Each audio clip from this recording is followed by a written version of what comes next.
Is my whiteboard visible?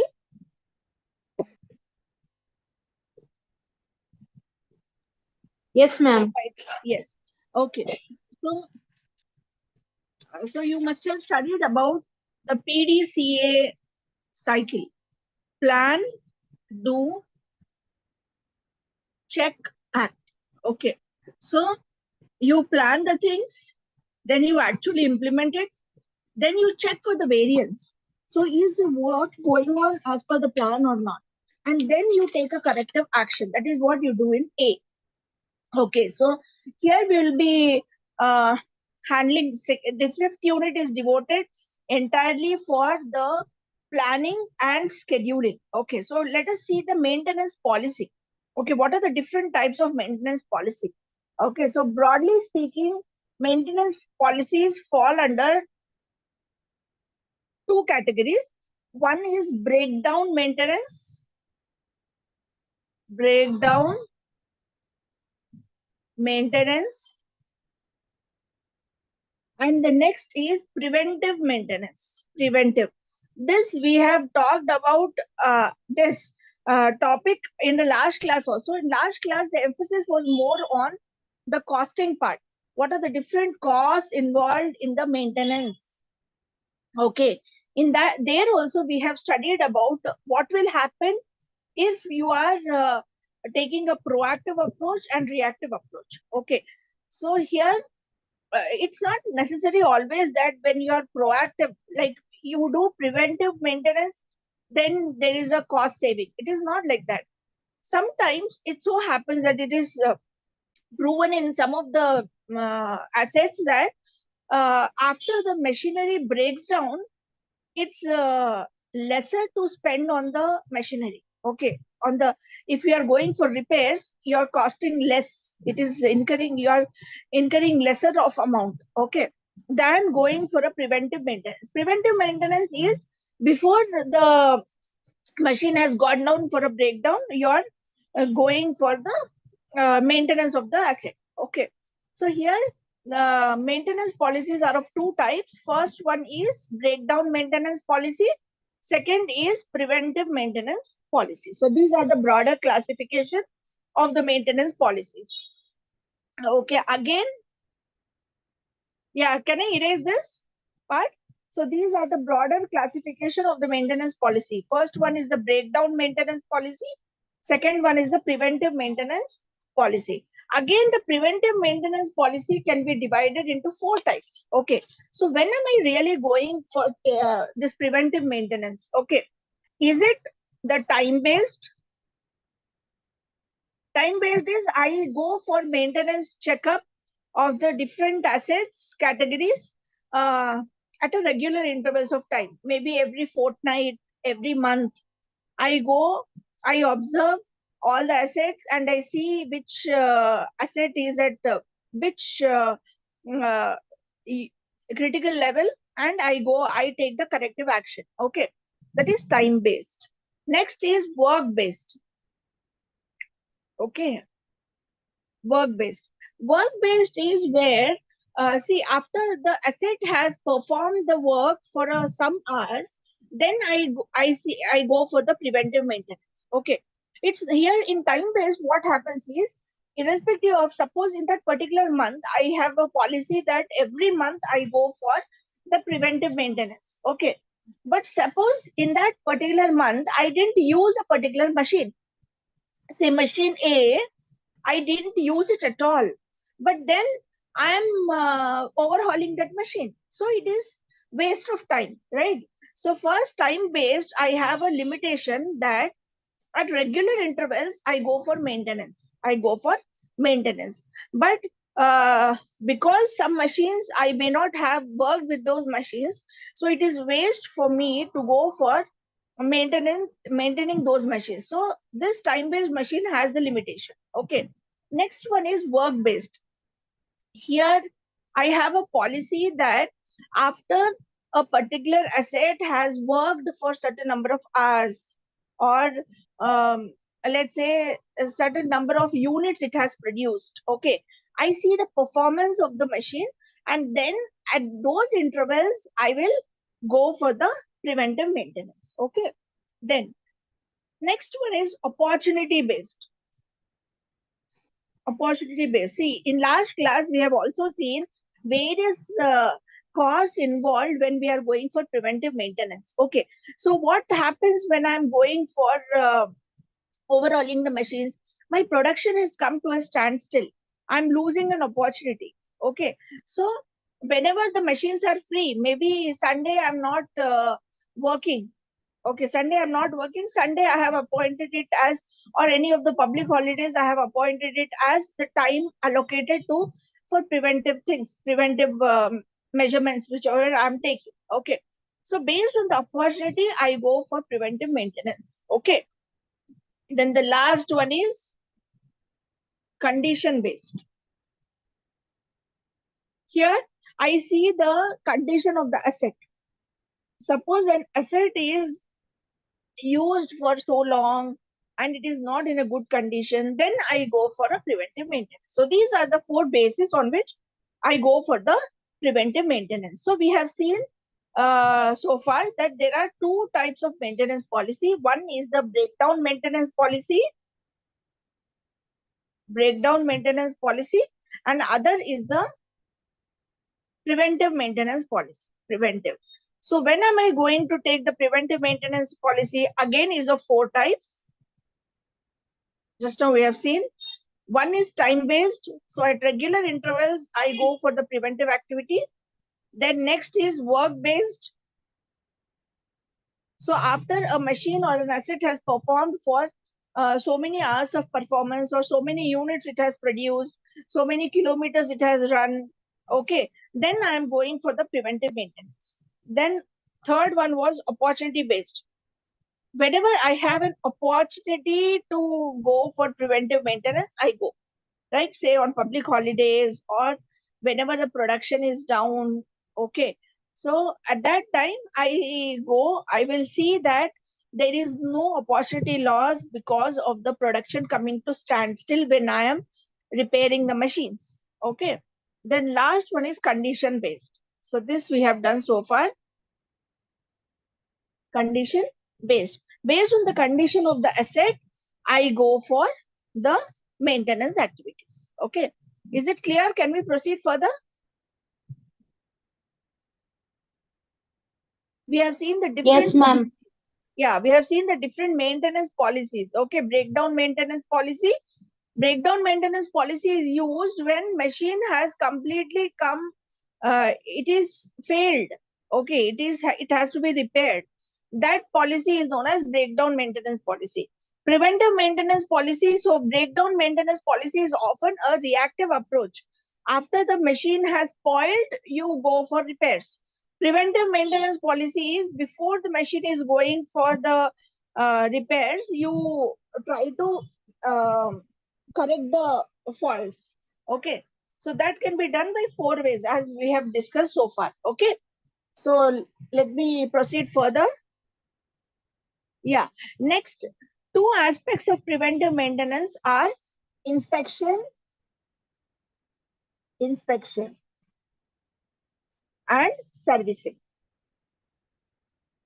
Inspection is the physical examination wherein you find out what is wrong with the machine by just inspecting or supervising. Okay.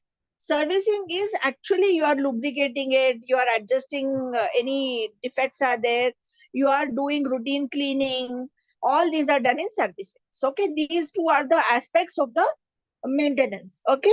Preventive maintenance is through inspection and through servicing. So these are the things related to preventive. And another important question maybe you can think of is to compare the preventive and breakdown maintenance. Okay. So preventive maintenance is a proactive approach. Breakdown maintenance is a reactive approach. Okay. After it has gone for repairs, you go and repair the machine. Okay. But preventive measure, because of the preventive maintenance, many a times it is seen that the life of the asset increases. Okay. Life of the asset increases and you are able to enjoy the benefit of the asset for longer duration of time. Okay. So preventive maintenance is often a very good measure to improve the economic life of the asset, to improve the efficiency of the asset, to overall achieve the goals of the organization in a more better way. Okay, now we will see the different performance factors. Okay, the key performance factors, key performance indicators we'll see. Okay, so how do we find out whether the maintenance is being done efficiently or not? See, first one, I'm bothered about my productivity. I'm bothered about my productivity. See, what's the purpose of doing the maintenance, either breakdown or preventive maintenance? It is to improve the productivity of the organization. Productivity. So productivity is one factor. Okay. The other factor is my time. How much time is wasted when I'm repairing the machine? How much time am I saving if I am doing the preventive maintenance? How much time am I really effectively using? Because time is a very important resource. Okay, here in productivity, we are taking into consideration the number of units which we are producing. Okay, here in the second aspect, in the second performance indicator, we are taking time into consideration. Then obviously the third is our bottom line, profit or cost. We are seeing how much are we saving because of the maintenance, preventive maintenance. Because of the maintenance, how much are we saving? So these three aspects are to be looked upon when you are finding out how effective our performance maintenance has been. Okay, first thing, we have to see our productivity, how productively we are working. Okay, second one is how much time are we saving? Then how much cost are we saving and how are we enhancing our profits? Okay, so these three indicators, let us see here. Okay, related to productivity, okay, the formula is output divided by maintenance cost. Maintenance cost. So for every rupee I'm spending, how am I improving the output? Okay, for every rupee I'm spending on maintenance, how am I improving the output? Okay, so more the ratio, more better I'm performing. More the ratio, higher the ratio, higher I am performing. Okay, so productivity is quite simple. In the numerator, we have productivity, and the denominator, productivity measured in output, and we have in the denominator the cost, maintenance cost. How much of money am I spending on maintenance? Okay, that is denominator. Is this formula clear? Productivity is, how do you measure the productivity? How much cost am I spending? And in the numerator, we have the output in units. Okay. Then the second performance measure is downtime index. Downtime index. See, when I'm off for the maintenance activity, I'm not producing. Okay. So the machines are come to a standstill. Okay. Machines, I am doing the maintenance work. Okay. So they are under maintenance work. Then there is a small halt or small break in the production activity. It's not a continuous thing. Okay. I can't go on repairing the machines and produce the products, isn't it? So production has come to a standstill. Okay. So how do I find out downtime index? Downtime index, the formula is downtime. Downtime is the time when I'm not doing anything at all. Okay, I'm maintaining the machines by productive hours, into 100. Okay, downtime hours by productive hours into 100. See, denominator, I have the productive hours. So how many hours I was productive? Suppose the weekly time we are taking in hours. Okay, weekly time we are taking in hours. So daily, suppose we are working for 30 hours. 30 into 5, say 150 hours we are working. Out of 150 hours, how many productive hours we had? How many downtime hours we have? So this performance indicator should be as low as possible. Okay, as low as possible means Downtime hours should be less, productive hours should be more, so that we are performing very well on this ratio. Okay. So is the formula clear? Downtime index is equal to downtime hours by productive hours into 100. Okay. Into 100. Suppose if we have 20% means 20% of the time we were down. 20% of the time we were not working. Okay. 30% means 30% of the time we are not working. If we compare 20% and 30%, 20% is better than 30%. 20% of the time we are not working, 30% of the time we are not working. In these two ratios, 20% of the time is a better ratio than 30% of the time. Okay, so we have seen two performance indicators. One was to related with the production, second was related with the time. Okay, productivity of maintenance is output divided by maintenance cost. For every rupee I'm spending, how much is my output increasing? That is what we are measuring in productivity. Okay, so productivity higher the better. Productivity is output divided by maintenance cost. Maintenance cost. Okay, and then downtime index also we have seen.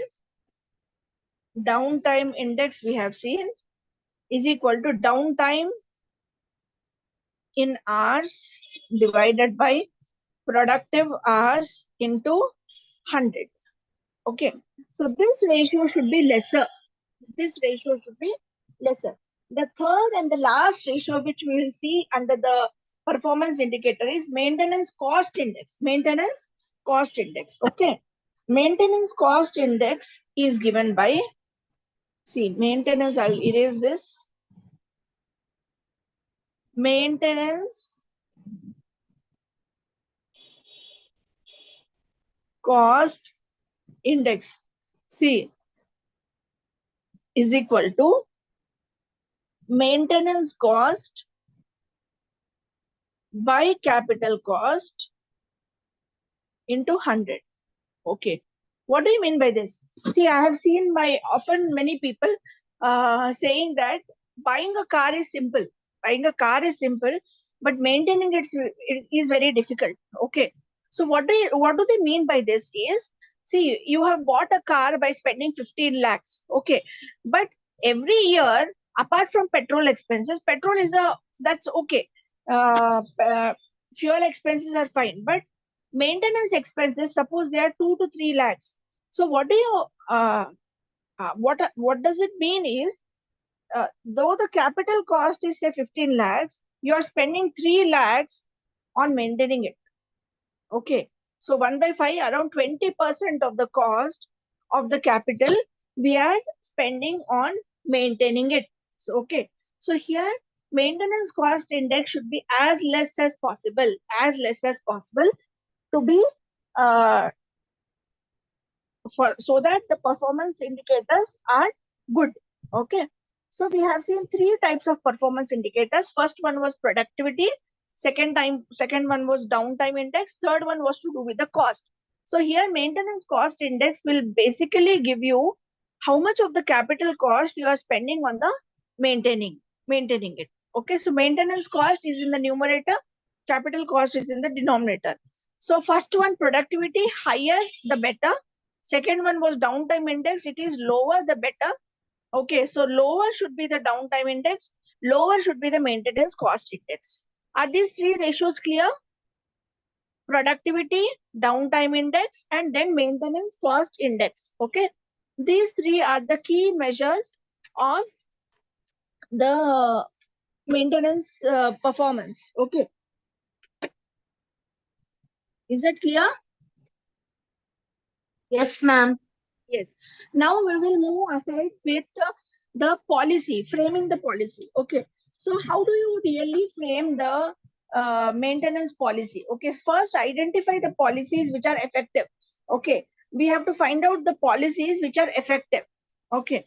So here we need to ask certain questions to ourselves. Okay. So there is a Japanese concept which is known as five whys concept. Five whys. Okay. So five why concept says that 5 times you ask why, you will reach to the root cause of the problem. You will reach to the root cause of the problem. 5 times you have to ask why. Why did it happen? There is a poem on this, that battle was lost because of the want of a nail. Okay, nail which you put on the shoe, no? That iron one, small nail. So they say that there was a poem, famous poem, like battle was lost. Okay, why the battle was lost? Just for a want of a nail, because nail wasn't there, you couldn't mend the shoe, right? Because shoe was not repaired, that horseman, the rider couldn't climb the horse. Because he couldn't climb the horse, he that horse couldn't go to the battlefield. Because the battlefield, he couldn't go to battlefield, he lost the battle, and he lost the entire kingdom just for the want of a shoe nail. Okay, so this is the thing here. We have asked 5 times why the battle was lost, because the horse wasn't there. Why horse wasn't there? Because its shoe was not mended. Okay, so this was a famous, very famous poem in English, right? So here also we need to ask certain questions. Okay, when you are framing the policy. Okay, so first question we need to ask ourselves is, can can we reduce the breakdown? Can we reduce the breakdown? Reduce. Okay, so reduce is the key word here. Okay, can we reduce the breakdown? Reduce the breakdown.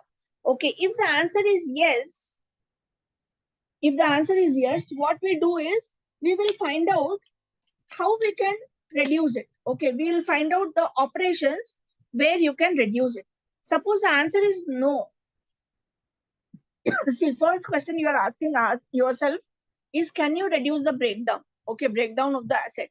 Okay, answer is no. Then at least you should ask a question, can you resist it? Can you resist it? Okay, answer is no for that also. Then you should ask a question, is age of the machine and its reliability, okay, reliability connected? Are they correlated? Are they related?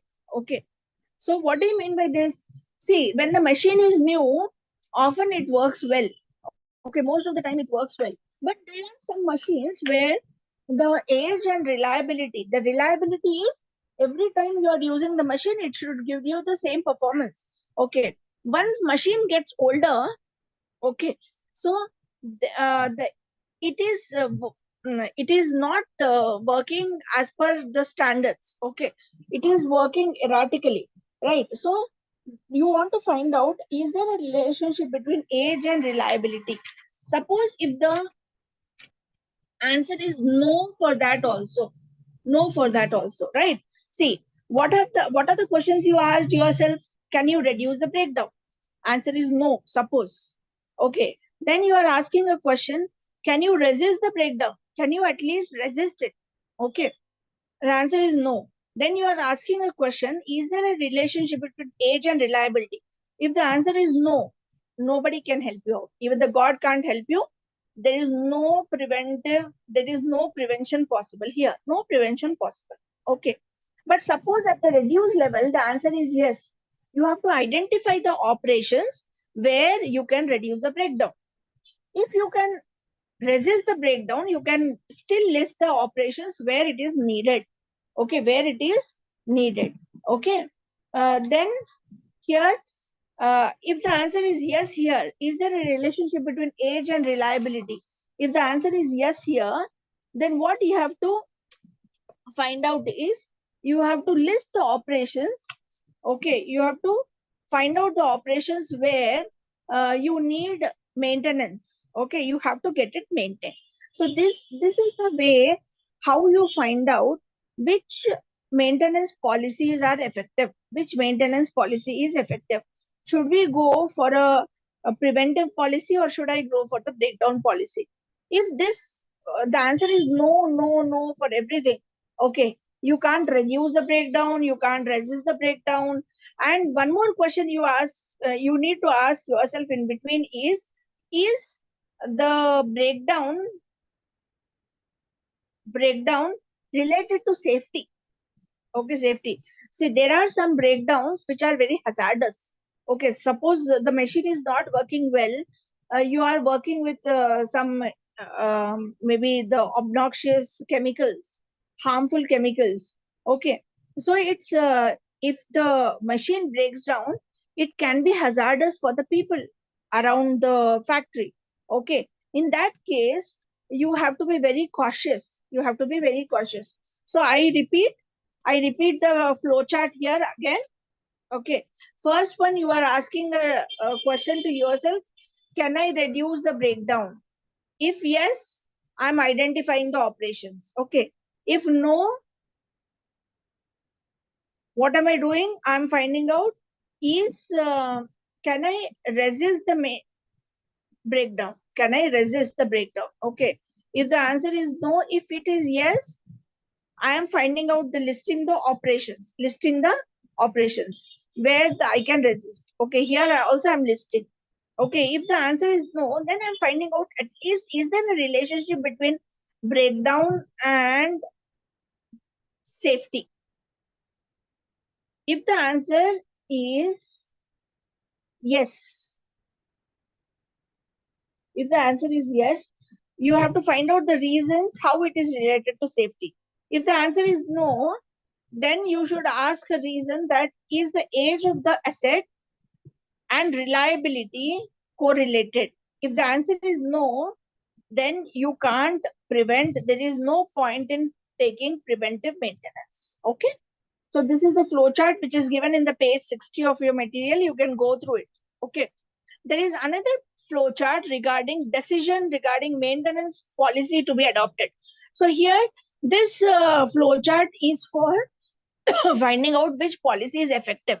Okay, there is another flow chart which helps you in finding out which policy you should adopt, which policy you should adopt. There also you are asking certain questions to yourself. Is the failure affecting safety, and are there any hidden functions? Can reduction in failure resistance be detected online? Okay, you are asking some questions about that. Okay, and you are taking the economic criterion into consideration. See, you have to find out the cost part of it also. Okay, you have to find out, you have to emphasize on the cost part of it. Suppose I'm going for maintaining the machines, how much cost I'm incurring. Okay, then you have after this you have followed by uh, you have certain things like unit criticality, right? In the syllabus next, you have unit criticality. In unit criticality, we talk about uh, how important or how critical is the problem is. Okay. So you have three levels of criticality. Level one criticality. Okay, criticality is the severeness of the problem. Okay, you have level 1 criticality, level 2 criticality, and level 3 criticality. Level 1 criticality is uh, causes loss of production. Okay, loss of production, but safety hazard, it is not safety hazardous. Okay, the production is lost. Level 1 critical means the no doubt your production, there is a, if there is a breakdown in the machine, there is the loss of production, there is an opportunity loss. You could have sold those units, which now you are not able to do that, but it is not hazardous to any human beings or anybody. Okay, level 2 criticality is there is a loss of production as well as it is hazardous. Okay, it is safe from safety point of view also, it is hazardous. Okay, third level of level 3 is it does not, for production it is not at all problem. Production is not at all a problem. Production can go on, but if it breaks down, it is hazardous to the people. Hazardous to the people. So these three are the uh, three levels of criticality. Okay, so first level is uh, for production there is a loss, but no safety hazardous. Okay, things are there. Level 2 is production, no doubt it is lost, and also it is not good for safety from the safety point of view also. Level 3, from production point of view, there is no much loss, but from the safety point of view, there is loss. Okay. Is that clear? Yes, ma'am. Yeah. Can we proceed further? Yeah. In the page next, another important aspect in this unit is about the on what basis maintenance planning principles. Okay, you have maintenance planning principles. Okay, you can go through this in page number 64, maintenance planning principles. Okay, so you need right people, right material, right tools, right information, right timing, right permissions. Okay, for maintenance job to get done, you need all the right things. Okay, management, we talk about having right people at right place, isn't it? So you should have right people, right material, you should have right people employed in the maintenance department, you should have right material, you should have right tools, you should have right information, you should have right timing, and you should have right permission. Okay, right permission from your higher ups. Okay, so these things are needed for planning to be very effective. You should have right people, right material, right tools, right information, right timing, and right permissions. Okay, so first point in the principles of the maintenance policy, maintenance planning is, first thing, planning should be, first and very important aspect of the principle is, planning should be separated from the execution. You shouldn't have same people planning and same people working. Okay, do you get my point here? Okay, you should have planning and execution separated. Okay, so say let it be any sport, the people who do the planning thing. Okay, you have certain people who say that this person has to go first, though the operational things happen. Suppose in the game of cricket, you have certain people who are the admin people, administrative people, who do the planning thing. Okay, they are not going to the ground and playing out there. Okay, you have coach, you have other supporting role played by some people, right? Right. So they do the planning part, but the execution part is done by the 11 players who are going onto the field, right? So planning and execution has to be clearly differentiated here, so that the planning will be very effective. Okay, so planning has to be done in ahead, then it has to be executed. Okay. So why the planning and there should be a clear separation of planning and execution is, here, if the same people are executing, the planning won't be so effective. It is seen that it is not so effective. So planning, the people who are planning should be different. People who are actually doing the maintenance job, the crew should be different. Okay, the planners should be different, crew should be different. Okay, so later you have some more principles, you can go through that. Then you have certain priorities for maintenance work. Okay, so based on the priorities, the maintenance works are categorized as, first one, emergency, second one, urgent, next one, routine. You say that you are doing the routine job. Okay, routine checkup. Okay, you go to doctor for routine checkup. Okay, you go to a doctor and you are seriously ill, there is something very wrong with you, you are put in ICU. Okay, or emergency ward, we call it as emergency ward. Why the wards are separate? Because people will attend you more frequently. Okay, if it is a routine thing, if it is an just OP, then maybe the doctors are not so very regular to that department. Okay, that ward. Okay, then you have scheduled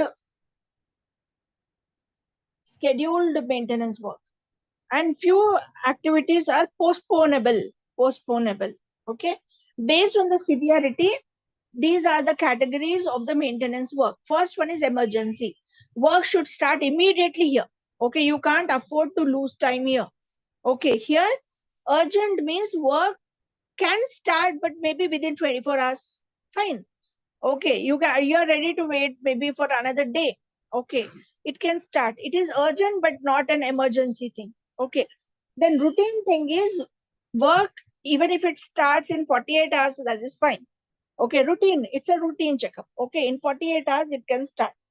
Scheduled checkup means as per the schedule. Okay, it is not dependent on 1 day, 2 day, 3 day.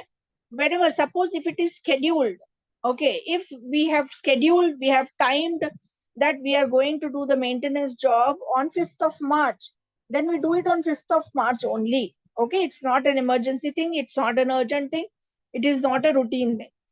It is a scheduled thing. Okay. Postponable means work can start anytime. Okay, you can postpone it. Okay, it is not so very urgent. Okay, so these are the different maintenance priorities given to the different maintenance works. Okay, uh, so now we will move on further. Maintenance scheduling also you can see here. There is a lovely case study at the end of the lesson here, fifth lesson, about maintenance. Okay, yeah. You can go through that 72 case study, page number 72 and 73 are allotted for case study. Okay, he asked the questions like he explains you a situation wherein some maintenance activity is going on and different tasks are done. Okay, so it's a basically an IT projects, IT company, and there are some tasks. There is some scheduling thing. You have scheduled certain maintenance activities, and you're doing it there. Okay, so explain how scheduling works in completing the task. Okay, scheduling is nothing but having a time frame for doing the maintenance works. Having a time frame when you are going to do which job is done by scheduling. Okay, how Petras managed to complete the task in 6 months ahead. So here, this particular company, it was very well managed the maintenance activity, and it completed the job before 6 months only. Okay, so they are asking you the reasons for that and describe the planning tips for information technology projects. Okay, planning tips. What are the from the case study only you should evolve certain planning tips. So you can go through page number 72 and 73, which is a case study on the planning and scheduling. Okay, then we will move on to the sixth unit, which is to do with the failure data analysis. Okay, here the most important uh, tool which is presented is FMEA. Okay, we'll touch upon that and maybe we'll end the class. Okay. FMEA, a very important concept. Okay. FMEA stands for failure modes and effects analysis. Failure modes and effects analysis. Analysis. Failure modes and effects analysis. What do you mean by failure modes? Okay. So any asset, when it is failing, how it is failing? In what mode it is failing? What mode it is failing? What is happening? When can you say that? If you see again, go back to the game of cricket. In how many ways a batsman can be declared out? Okay, he can be bowled. He can be caught. His ball can be caught by other fielder. Okay, or it can be a hit wicket, he can become run out. So these are the different modes in which he can fail. These are the different modes in which he can fail. Here also we are trying to find out the different ways in which an asset can fail, a machine can fail, failure modes. Okay, modes.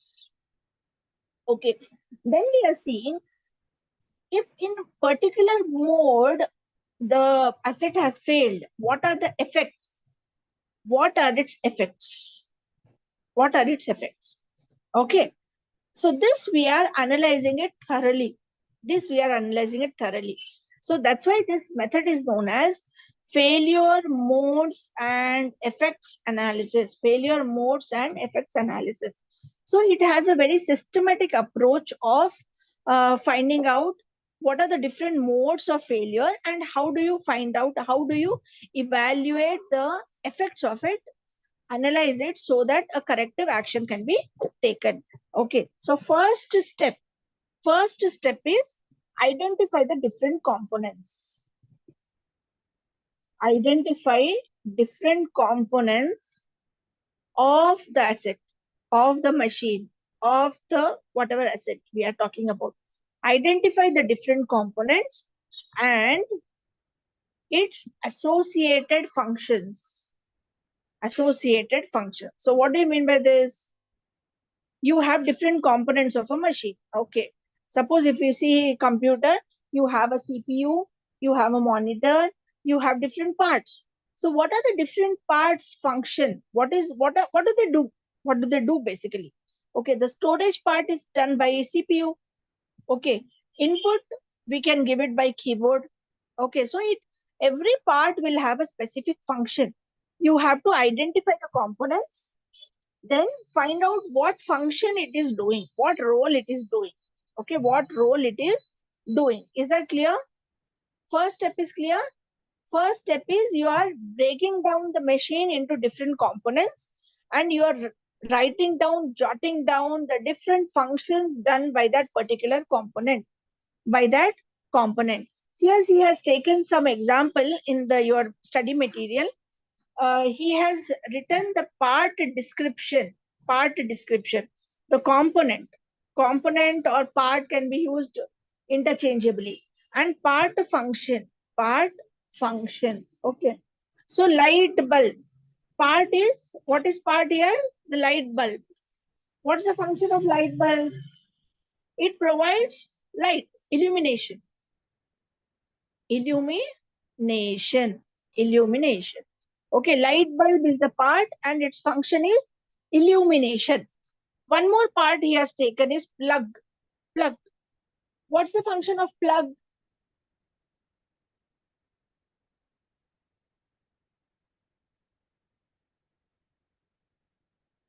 It is an electrical plug.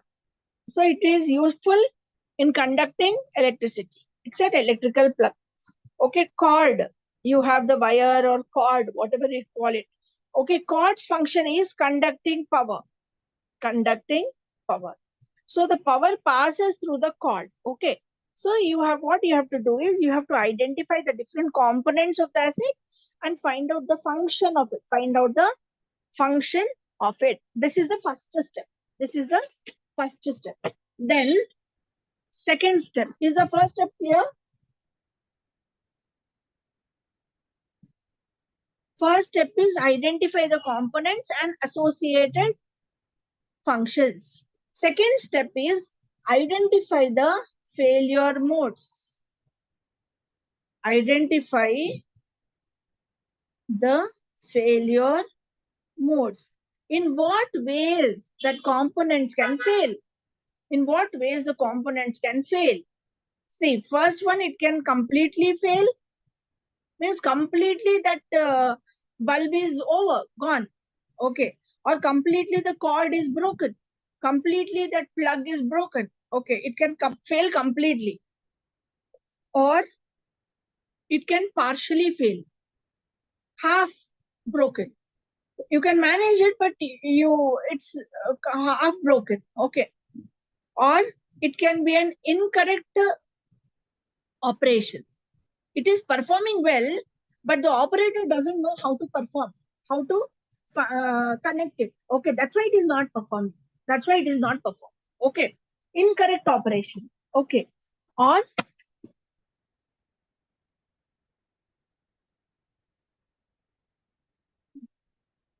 yeah, sometimes in that allotted time it is not performing. Okay, some switches will be there You have switched it on, but that machine isn't performing in the time when it is really wanted. Say you have a fire alarm. Okay, its function is there is a fire, it has to give you an alarm in an organization that there is a fire accident, fire broke out somewhere. It is giving the alarm, but maybe with a lag. Okay, so at that time it is not performing. Okay, or you can have intermittent failure. So these are the different failure modes of the components: complete failure, partial failure, or it can be an incorrect operation. Okay, so for one operation it is indicating something else. Okay, so it has to give a red signal when fire has broke out, but it is giving green signal. Okay, so it is an incorrect operation. Okay, then the next one is a failure to see is when it has to actually perform, it is not performing. Okay, it is performing with a lag, or it can be an intermittent failure. Sometimes that function it is functioning properly, sometimes it is not functioning. Okay, or it can be a premature operation.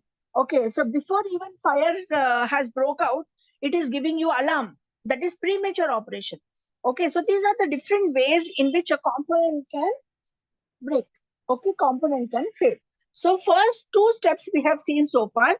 First one, we have divided the asset into different parts and written down, jotted down what are its functions. Okay. Second step is you have to identify the failure modes of different parts. Okay. Then third one, identify the effects of the failure mode. Okay. See, first one, you are dividing the asset into different components and writing down its functions. Writing down its functions. Second step is you are writing down, identifying the different failure modes. Failure modes. Third one is for every failure mode, you have the effect. Okay. Suppose there is a failure in operation. Okay. There is no fire. There is no fire, but it has given you the alarm. There is no fire, but it has given you alarm. Okay. What is the effect of it?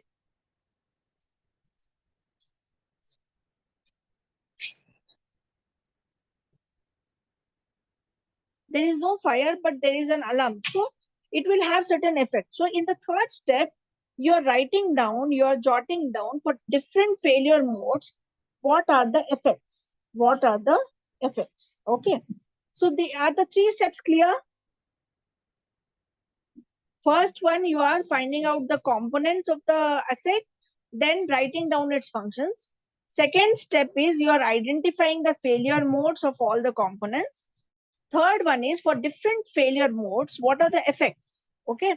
What are the effects of it? That is the third step. Okay. That is the third step. We are doing the uh, failure modes and effects analysis. Okay. Fourth step is you are finding out the severity of the failure mode. Severity. Okay. How severe the failure mode is. Failure mode is.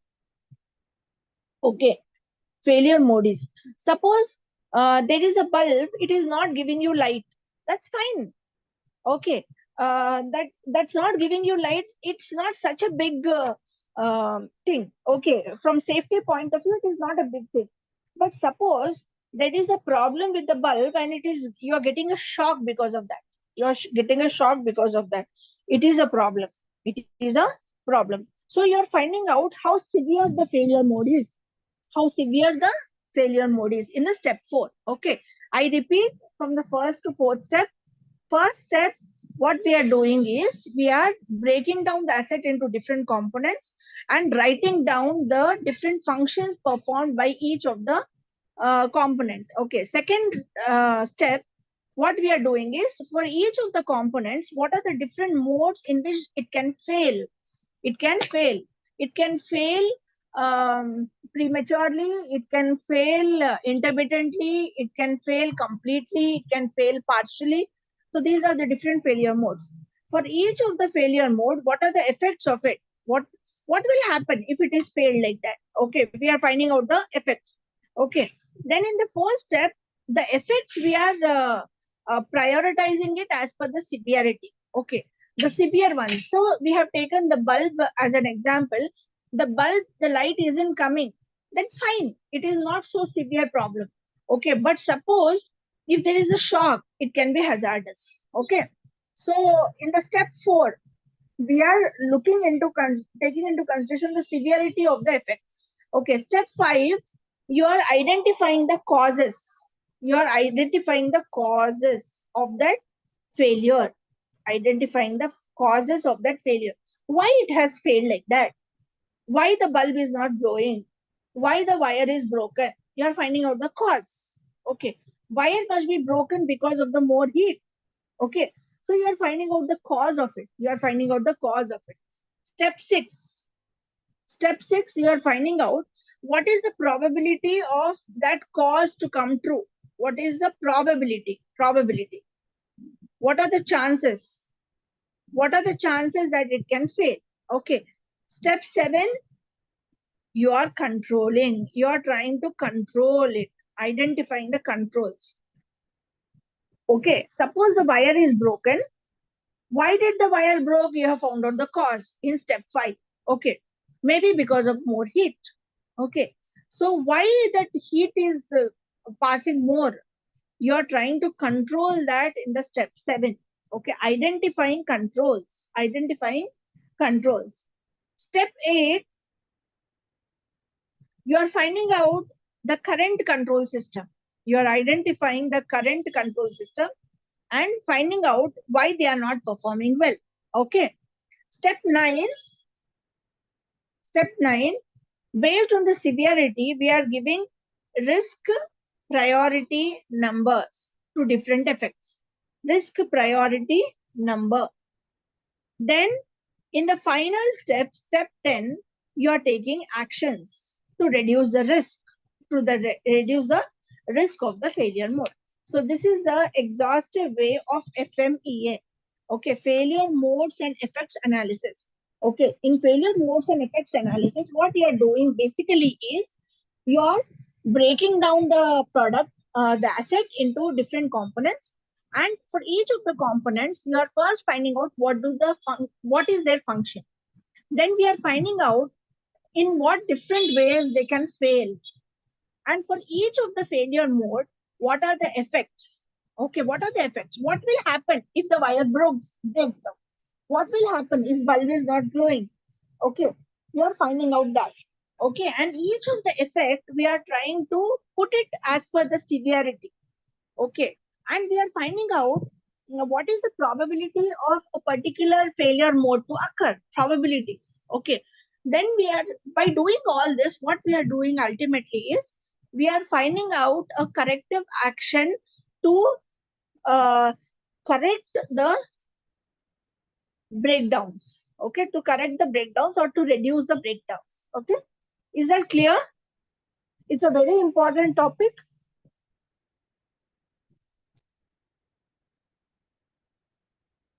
Any doubts in this? No, ma'am. Okay. Any doubts in today's class?